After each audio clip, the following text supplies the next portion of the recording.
Vous parlez de la résistance en France contre l'occupation allemande. Alors je dis bien l'occupation allemande parce que les Français, ils disent l'occupation allemande. Ils ne disent pas le fascisme, l'occupation pour le fascisme ou la guerre contre le fascisme. Dans notre habitude, nous disons concrètement, c'est contre l'occupation allemande. Donc la résistance contre l'occupation allemande. Je vais vous rappeler un peu le contexte avant de parler de la résistance et de la guerre. Vous parlez du contexte général avant. Qu'est-ce qui a conduit à cette situation? Rappelez que en 1929, il y a eu la grande crise économique qui venait d'Amérique et qui est arrivée en Europe en 1930, 1931. Et en Allemagne, la crise a été terrible. Plus pour l'Allemagne que pour la France. Pourquoi?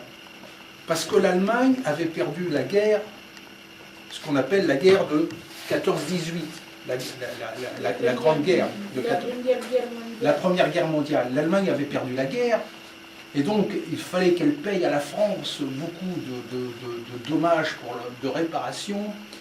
La France utilisait son industrie, ses mines, enfin l'Allemagne était dans un état de pauvreté et de crise économique épouvantable. Pourquoi je vous dis ça? Parce que vous savez que Hitler est arrivé au pouvoir en 1933, le parti nazi est arrivé au pouvoir en 1933, et la grande crise économique et les conséquences du traité de Versailles de 1918 de l'Allemagne qui a perdu la guerre a certainement favorisé l'arrivée, le montant, comment dirais-je, l'Allemagne attaque la Russie, fait que le Parti communiste français en France, qui jusqu'alors n'était pas dans la résistance, ne résistait pas. Il n'était pas en tant que parti. Non. Il entre soudain dans la résistance. Avec force. Avec force. Voilà. Voilà, pas simplement des mots, avec des armes, etc. Bon, il rentre dans la résistance. Voilà. Donc ça c'est les deux premières dates. Troisième date, troisième période si je puis dire, c'est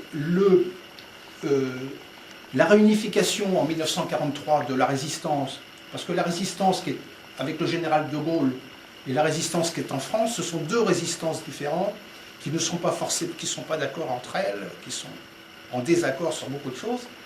Mais en 1943, la résistance extérieure et la résistance intérieure vont s'unifier en 1943, voilà, pour lui donner le processus.